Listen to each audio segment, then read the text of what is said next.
Yeah, well, that's just like your opinion, man. Well, it's time to get the old reviewing hat on and review one of the best films I've seen in yonks. Yes, yonks. Braindead. Or, if you're in America, it's called Dead Alive, for some totally bizarre reason. Okay, well, on to the facts. Braindead was made in 1992 in New Zealand by an up-and-coming new director called Peter Jackson. And before you ask, yes, it is the same Peter Jackson that made this series of films.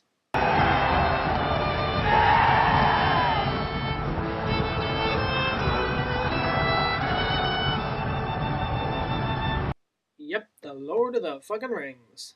Now, like a lot of people, I thought that Peter Jackson had spent all his career just making those flashy type of A movies, big battles or drama or whatever. But it turns out that in the late 80s and early 90s, he made a series of 3 B-movie splatter gore type things. The first two were, well, no, the two of them were the aforementioned Braindead and this other crazy, demented, coked up version of the Muppets called Meet the Feebles. But I think the series of 3 is best described by the title of the first film, Bad Taste. Because believe me, if there's one thing these 3 films don't have, it's taste. There is no taste in these films.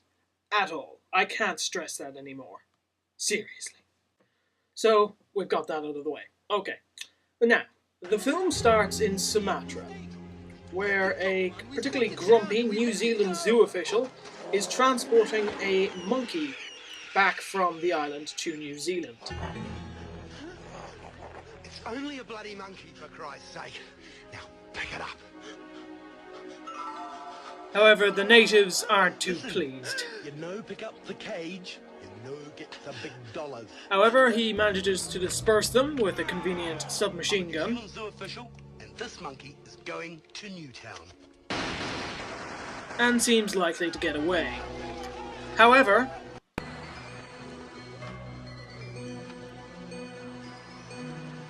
The little bugger bit me. the news that he's been bitten by the monkey does not go down well. And the guides attempt to deal with it in a interesting fashion, to say the least. There's some Dettol in the Jeep. Oh, jeez, no! No! What are you doing? Ooh. Ooh. Yeah, that's, yeah.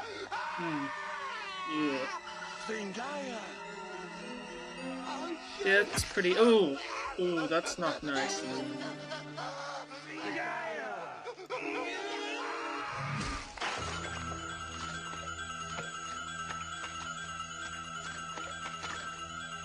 It's Braindead, for God's sakes. Braindead! Sorry, I could only find the American version. Anyway, that seemed pretty disgusting, but not overly so. I mean, I'm used to seeing that in films. I'm used to seeing films like Evil Dead 2, or, things like that. Reanimator, where the gore is, it's laid on thick, but it's always within a modicum of, it meshes in well with the story. It shows a level of restraint. And that's what I came to this film expecting, a level of restraint.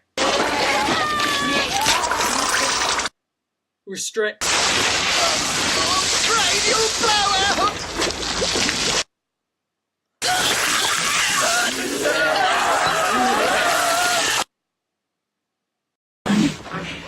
I kick ass for the Lord!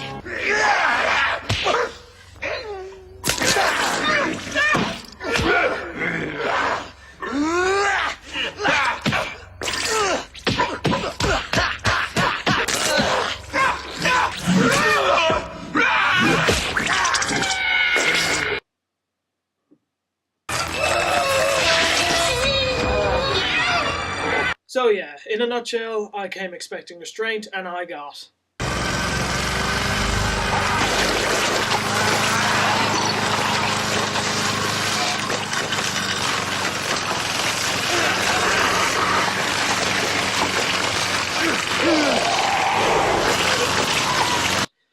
Now, yes, I know it's zombies. We've seen a lot of zombies lately. Zombies, zombies, zombies, zombies. Everything is bloody zombies. There's always zombies in every single culture. There's zombies in video games, zombies in movies, zombies in books, zombies in music. There's probably zombies in classical art by now. In fact, there might even be zombies in real life. I don't know. Which reminds me.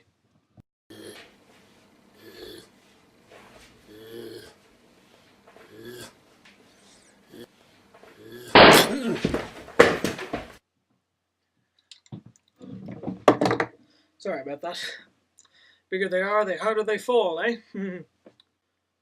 Well, I realise that I've come this far, I've already killed someone, and I haven't even talked about the plot yet, so I'll talk about the plot. Now, the plot is by no means bad. In fact, it's nothing like that. It's just very, very sparse. It's simple.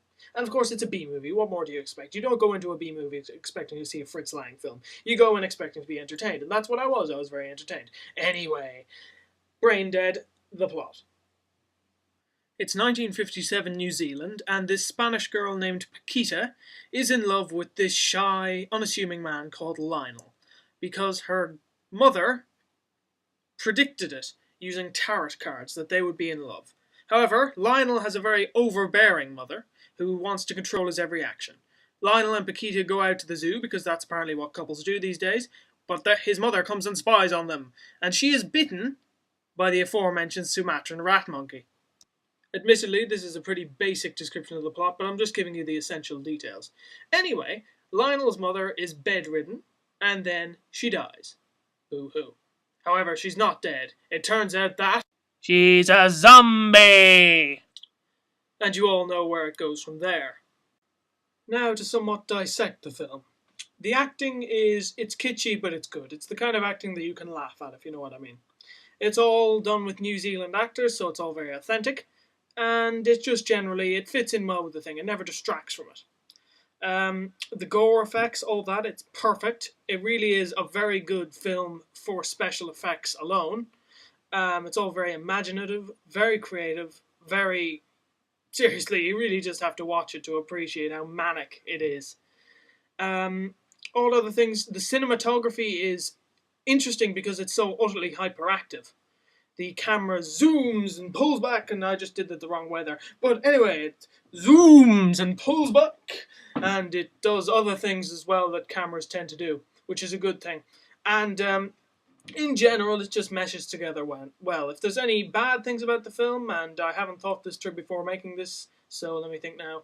Bad things about the film. Bad things about the film. It just, No, I can't think of anything bad. That's either a good sign or I'm losing my memory. So, Braindead. There it is. I'm not going to give it a score because I can't think of one on the spot. But basically it all boils down to one question. Is it worth watching, buying, renting, whatever? Yes. It's very entertaining. While, when you dissect it, the individual elements might not add up to much, but when it comes together, it's just one of those packages of a film that you really can't stop watching. It's incredibly gory, so you'll spend half the film going, oh, ooh. Or if you're an insane person like me, you'll go, ha ha ha ha. It's also very well directed for a B-movie, which is a plus because a lot of the times people who are used to more A-movie type fare tend to have a lot of trouble going into B-movies for the perceived drop in quality. However, because this is directed so well, it's a good starting point when you're going to get into the world of schlock and kitsch. Yes, that's a word. So yes, buy it. It's probably in the horror. It's probably in the horror section at your favorite DVD shop or whatever. And just go and buy the fucker. Go now, man. Vomiting cat explosion train.